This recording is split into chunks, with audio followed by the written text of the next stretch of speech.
The sun shone brightly over Oak Ridge Estates as Thomas Wilson unpacked the last moving box in their new living room. He paused to watch his son Jake through the window, testing his skateboard on the smooth driveway. Thomas smiled, hoping this fresh start would be good for both of them. "Dad, the streets here are so clean," Jake called out as he walked back inside, skateboard tucked under his arm. At 16, Jake had his father's height and his mother's kind eyes, a daily reminder of the woman Thomas had lost to cancer 3 years ago. "That's what we're paying those hefty HOA fees for," Thomas replied, ruffling his son's hair. "How about helping me hang these pictures?" Their new home wasn't huge, but it felt safe.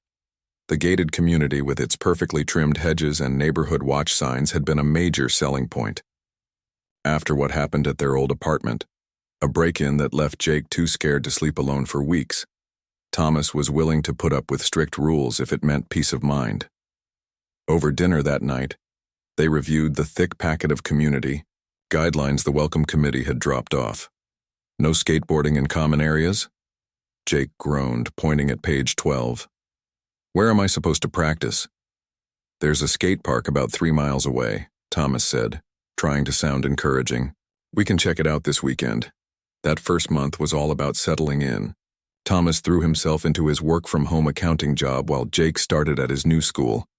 They learned their neighbors' names and waved at passing cars.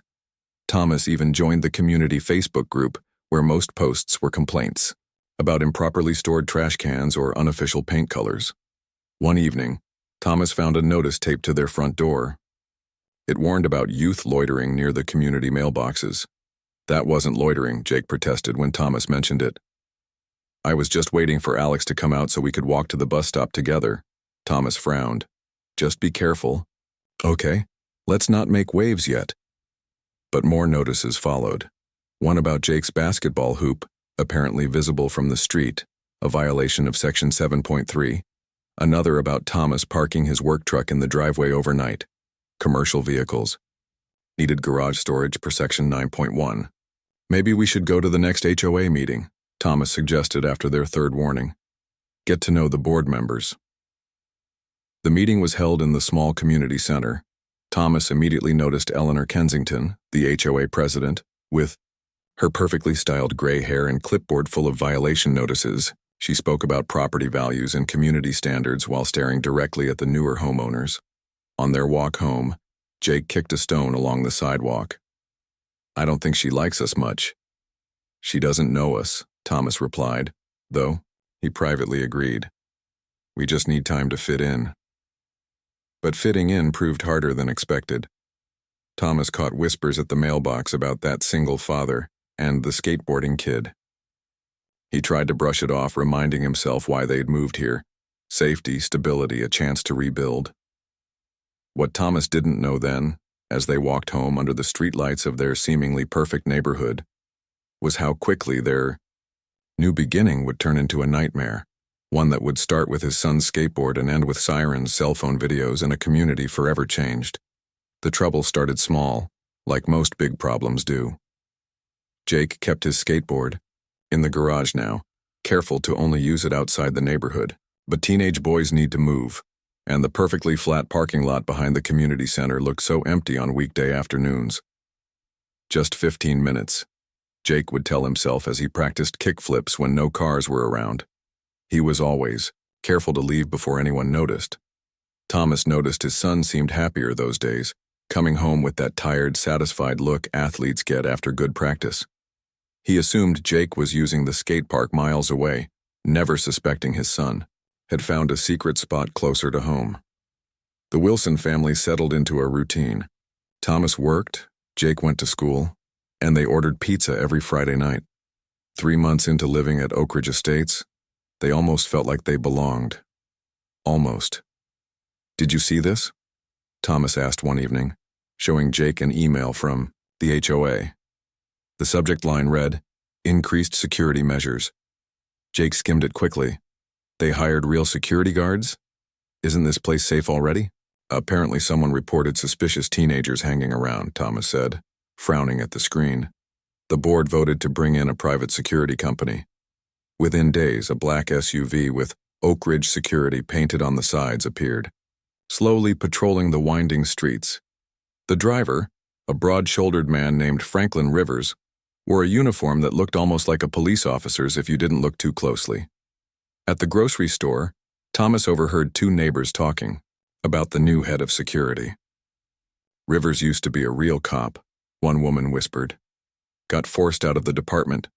Eleanor says he's exactly what we need to keep troublemakers in line." Thomas felt uneasy. That evening, he sat Jake down for a serious talk. "Listen, I need you to be extra careful around the neighborhood. This new security guy seems intense." Jake rolled his eyes. "Dad, I'm not doing anything wrong." "I know that. But not everyone sees it that way. Some people in this neighborhood look at any teenager and see trouble." For 2 weeks, Jake avoided skateboarding anywhere near home. But when his friend Alex dared him to try a new trick, the empty parking lot was too tempting. "No one uses this lot on Tuesdays," Jake reasoned. "I'll be super quick." He didn't notice the black SUV rolling silently into the lot until it was too late. Rivers stepped out, sunglasses hiding his eyes, hand resting on the baton at his hip. "Community property is for residents conducting official business only," Rivers announced, walking toward Jake. Jake picked up his board, heart pounding. "Sorry, sir, I live here. At 472 Oak Ridge Drive with my dad. Skateboarding isn't permitted in Oak Ridge Estates. Says so right in the guidelines." Rivers held out his hand. "I'll need to confiscate that until your parent comes to collect it." "What? No way. My dad bought me this." Rivers stepped closer. "This isn't a discussion, son." When Jake backed away, clutching his skateboard, Rivers' face hardened. "Resisting security personnel is a violation of Section 12.4. Later, Thomas would wonder what might have happened if he'd talked more with Jake about dealing with authority figures, or if he'd complained to the board about hiring someone with Rivers' background, or if he'd never moved them to Oak Ridge Estates at all. But in that moment, as Jake stood in the empty parking lot facing a man who seemed determined to take something that didn't belong to him, those thoughts were still future regrets waiting to be born in the chaos that was about to unfold. Jake stood in the empty parking lot, his knuckles white around the skateboard. The security guard, Rivers, took another step closer. "Last chance, kid. Hand it over." Jake swallowed hard. "I just need to call my dad first. He can come get me." Rivers reached out suddenly, grabbing the edge of the skateboard. Jake, surprised, held on tighter. For a moment, they both pulled at the board like kids fighting over a toy. "Let go," Rivers ordered. "It's mine," Jake shot back. What happened next was so fast Jake could barely process it. Rivers yanked the skateboard with one hand while giving Jake a hard shove with the other. Jake, off balance, fell backward. His elbow hit the concrete first, then his back. The skateboard clattered away. Pain shot through Jake's arm as he looked up at Rivers, stunned. He'd never been pushed by an adult before. Blood began soaking through his sleeve where his elbow had scraped the rough pavement. "That's what happens when you don't follow instructions," Rivers said, picking up the skateboard. He spoke into the radio clipped to his shoulder. "I've got a trespasser at the community center. Possible vandalism situation." Jake scrambled to his feet, wincing at the pain. "I wasn't trespassing. I live here and I wasn't vandalizing anything." Rivers ignored him, examining the skateboard. "Property of Jake Wilson," he read from the name. Jake had written underneath. "Well, Jake Wilson, your daddy's gonna have to come to the HOA office to get this back." Tears of anger and pain welled in Jake's eyes, but he refused to let them fall. Not in front of this man. "I want my phone call," Jake said, remembering police shows he'd watched. Rivers laughed. "This isn't jail, kid, though that's where troublemakers like you end up. My dad's a taxpayer. You can't just push me. I didn't push you. You fell resisting. Security procedures." Rivers smiled coldly. "And your daddy's HOA fees pay my salary, so technically I work for him. Bet he'll be real proud when he hears what you've been up to." Jake's torn shirt flapped in the breeze. Blood trickled down his arm. His skateboard, a 16th birthday present from his dad, was now tucked under Rivers' arm like stolen goods. "Can I at least have my phone to call my dad?" Jake asked, his voice smaller now. You can wait right here. My team is coming to document the damage you caused. What damage? I didn't break anything. Rivers pointed to a small landscaping light near the parking lot edge. It was clearly broken with wires exposed. Jake hadn't even noticed it. That wasn't me. It was already broken. Sure, it wasn't, Rivers smirked. Funny how it's right where you were skateboarding. 2 more security guards pulled up in another black SUV. One started taking pictures of the broken light, while the other stood uncomfortably close to Jake, as if he might run. Jake had never felt so helpless. His arm throbbed. His skateboard was gone. And now these men were building a case against him for something he didn't do. A few neighbors had noticed the commotion and watched from a distance. Jake recognized Mrs. Chen from 3 doors down, frowning as she witnessed the scene. He tried to catch her eye, silently pleading for help, but she turned away. Jake didn't know that at that exact moment, his father was turning into the community entrance, returning early from his grocery trip because he'd forgotten his wallet. Thomas had no idea what was happening to his son, or that he was about to drive into the worst moment of their time at Oak Ridge Estates. As Jake stood surrounded by security guards, he heard a familiar engine.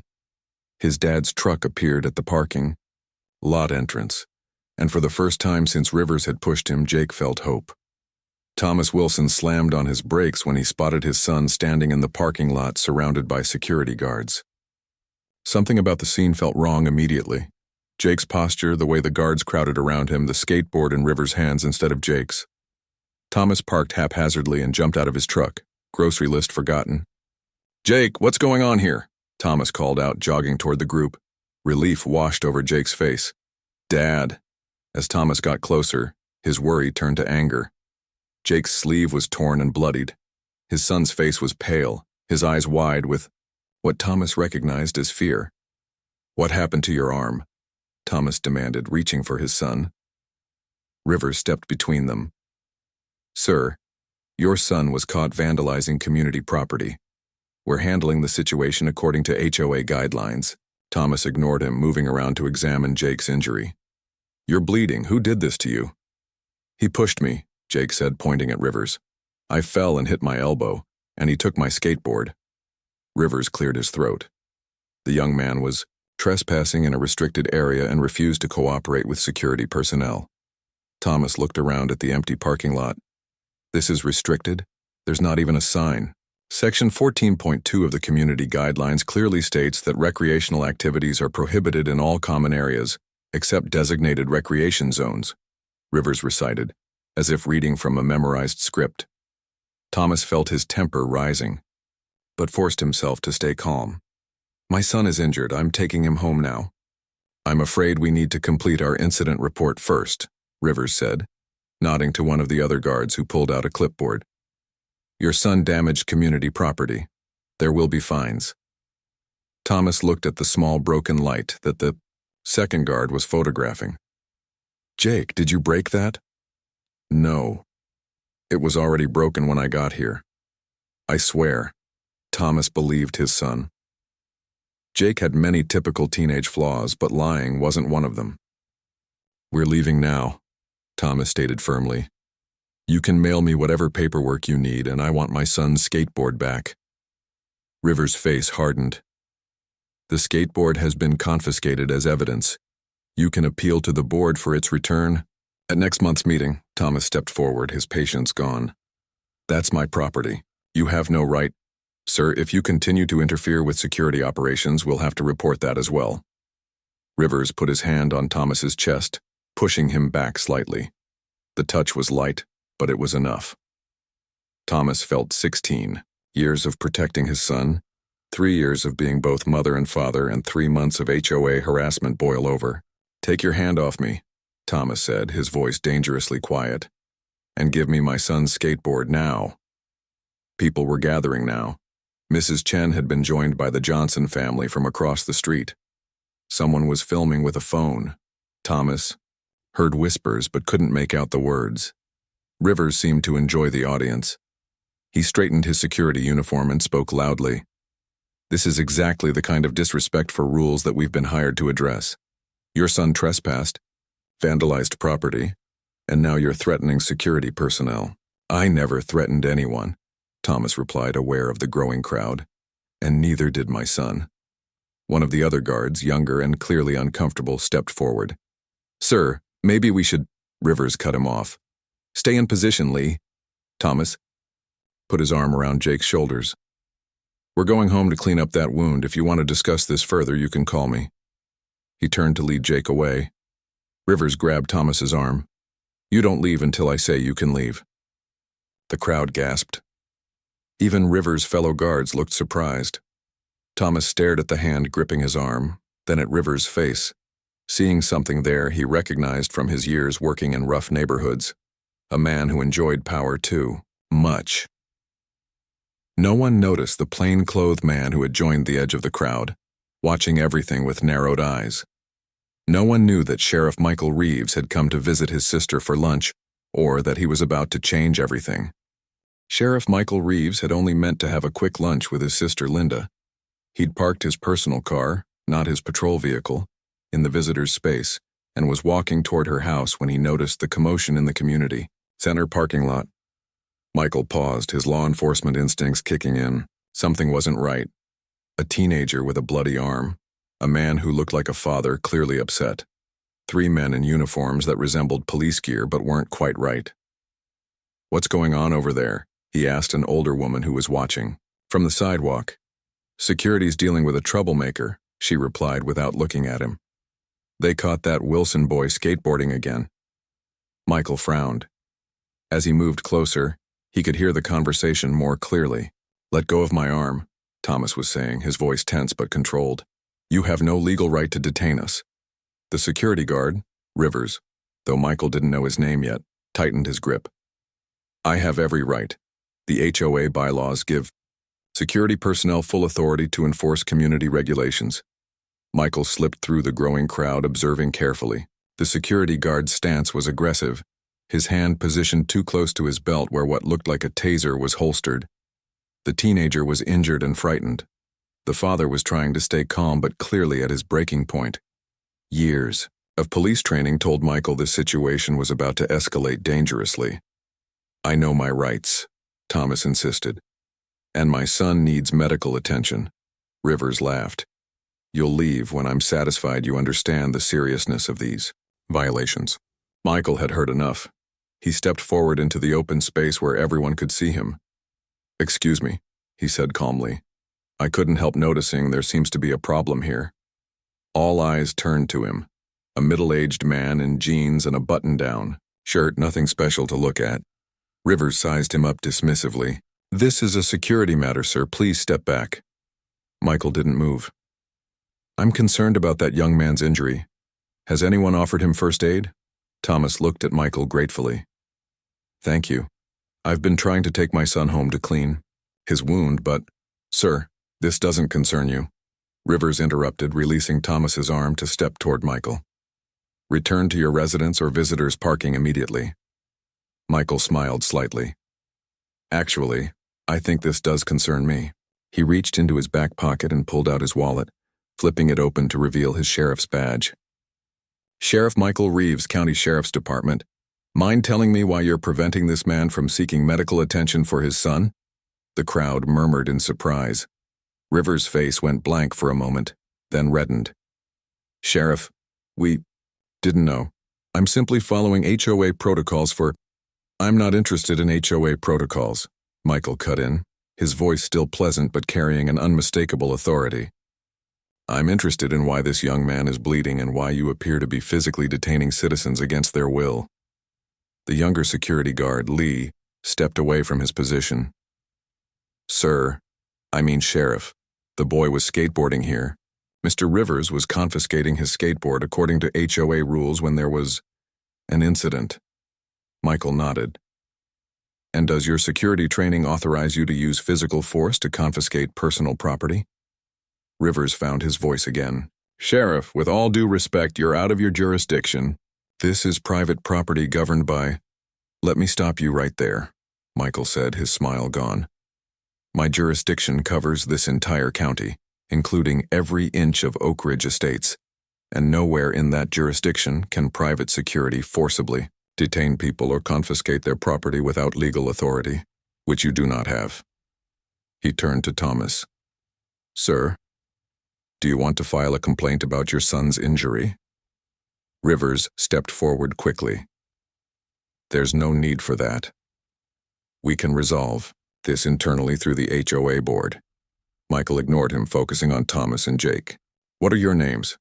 Thomas Wilson. This is my son, Jake. Michael nodded. Mr. Wilson, would you and Jake mind waiting with me while I sort this out? For the first time since the confrontation began, Thomas felt the tight knot in his chest. Loosen slightly. Not at all, Sheriff. Michael turned to the crowd. Did anyone witness what happened to this young man? Anyone recording on their phones? Several hands went up, including Mrs. Chen's. Michael nodded in satisfaction. Great. I'll need statements from all of you. He turned back to Rivers, whose confident demeanor had completely disappeared. Now, let's talk about the difference between HOA rules and actual laws, starting with assault on a minor. Sheriff Michael Reeves guided Thomas and Jake to a shaded bench near the community center.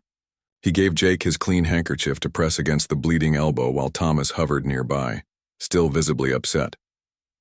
First things first, the sheriff said, kneeling to examine Jake's injury. This doesn't look like it needs stitches, but it should be cleaned properly. Do you have a first aid kit at home? Thomas nodded. Yes, just a few blocks from here. Good. We'll get him home soon. The sheriff turned to the 3 security guards who stood awkwardly by their vehicle. The skateboard, please. Rivers hesitated, then nodded to one of his men, who retrieved Jake's skateboard and brought it over. The sheriff handed it to Jake, who clutched it gratefully. Now, Sheriff Reeves said, pulling out a small notebook, let's get statements from everyone.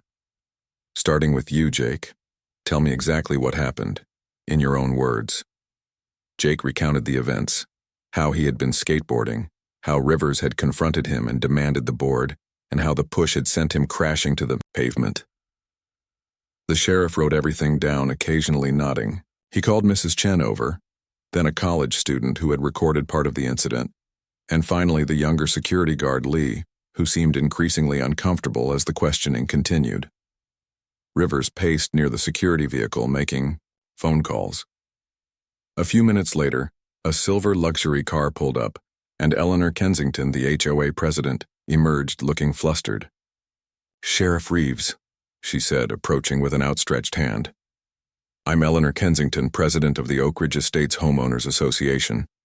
There seems to be some misunderstanding with one of our resident families. The sheriff shook her hand briefly. No misunderstanding, ma'am. Your security personnel physically assaulted a minor while attempting to confiscate his personal property without legal authority to do so. Eleanor's smile faltered. Our community guidelines clearly state, ma'am, the sheriff interrupted gently. HOA guidelines are not laws. They're contractual agreements. Your security staff has no more legal authority to detain residents or take their property than any other private citizen, which is to say none at all. Thomas stepped forward.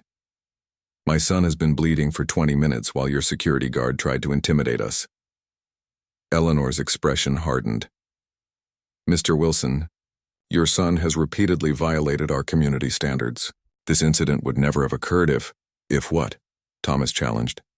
If my son wasn't a teenager with a skateboard? If we just accepted being harassed since the day we moved in? The sheriff raised a hand. Let's all take a breath. Ms.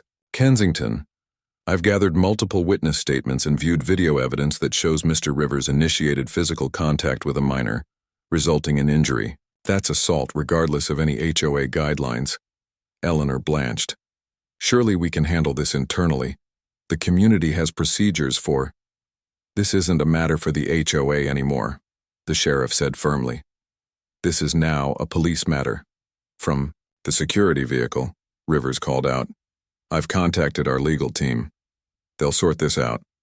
The sheriff smiled thinly. Good. They can meet us at the station. Mr. Rivers, I'll need you to come with me to provide a formal statement. Rivers' face darkened. Am I being arrested? That depends on whether Mr. Wilson wishes to press charges. the sheriff replied, looking at Thomas. The crowd had grown larger. Neighbors whispered to each other.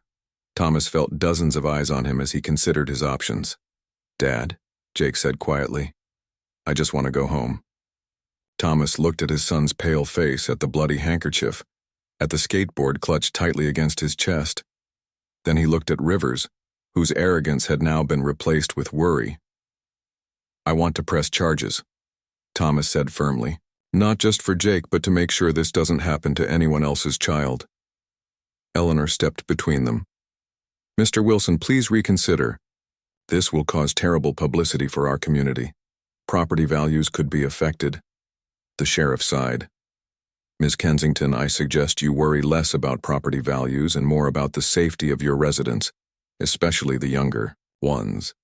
As the sheriff led Rivers toward his personal car, explaining he would drive him to the station for processing, Thomas put his arm around Jake's shoulders.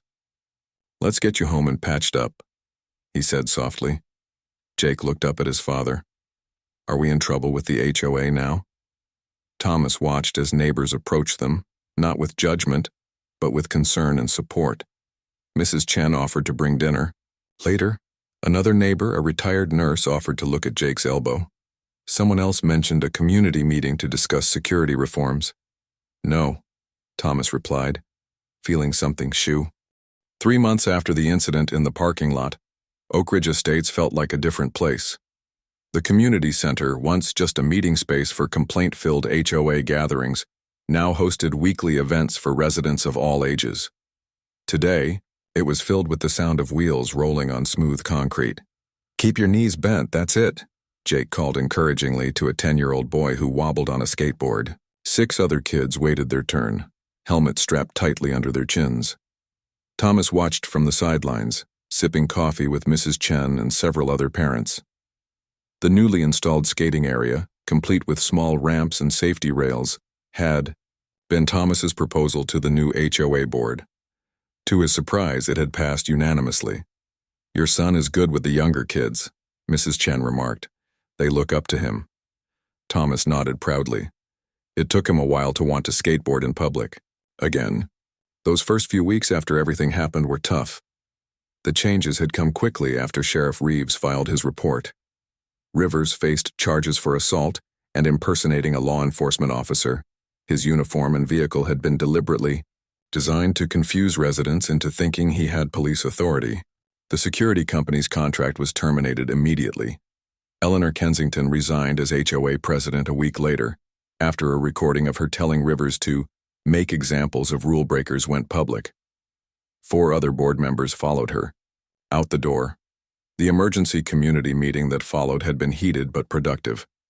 Residents shared stories of intimidation, excessive fines, and selective enforcement of rules. Thomas wasn't the only one who had felt targeted. He was just the first with concrete evidence and a sheriff as witness. "Did you see the newsletter?" asked Mrs. Chen, interrupting Thomas's thoughts. She handed him the colorful monthly bulletin that had replaced the old violation notices. The front page showed a picture of the new community garden where the no trespassing signs used to be. The second page featured an article about the upcoming talent show, followed by recognition of residents who had helped their neighbors during the recent thunderstorm. "Quite a change," Thomas said, smiling. "Your son's court date is soon, isn't it?" Mrs. Chen asked more quietly. Thomas nodded. Jake would have to testify against Rivers next week. The prosecutor had assured them it would be straightforward given the evidence, but Jake still felt nervous about facing the man who had hurt him. "He'll be okay," Thomas said. Sheriff Reeves has been great about preparing him for what to expect. The sheriff had become an unexpected ally, stopping by regularly to check on Jake and offering guidance as Thomas navigated his new role on the HOA board. His sister Linda now brought homemade cookies to every community event. "Dad, watch this," Jake called out. He demonstrated a simple kick turn for his students, who applauded enthusiastically. Thomas remembered how defeated Jake had looked that day, blood running down his arm, surrounded by security guards. The memory still made his stomach clench with anger. But today, watching his son confidently teaching younger kids, Thomas felt something else. Pride mixed with hope. Jake had taken a bad experience and turned it into something positive. The community had done the same. A new family was moving in this weekend, the fifth since the HOA changes. Thomas had already volunteered to welcome them, a single mom with twin daughters. He'd made sure their welcome packet included information about the skate area's weekend hours and Jake's beginner lessons. "I never thought I'd say this," Mrs. Chen confessed, "but I'm glad that awful day happened. It opened our eyes to what our community was becoming." Thomas watched as Jake high-fived a little girl who had managed to stay on the skateboard for a full 10 seconds. The boy who had been so afraid after the incident was smiling again, growing confident, finding his place. "Me too," Thomas agreed, quietly. Sometimes it takes something breaking to fix what was already broken. As the sun began to set over Oak Ridge Estates, parents called their children home for dinner. Jake collected the helmets and boards, storing them in the new community equipment shed that any resident could access. No special permissions needed, no forms to fill out, just neighbors sharing with neighbors. Thomas thought about how close they had come to moving away after the incident, how tempting it had been to run from the conflict rather than face it. He was grateful now that they had stayed to see what their community could become when people stood up for what was right.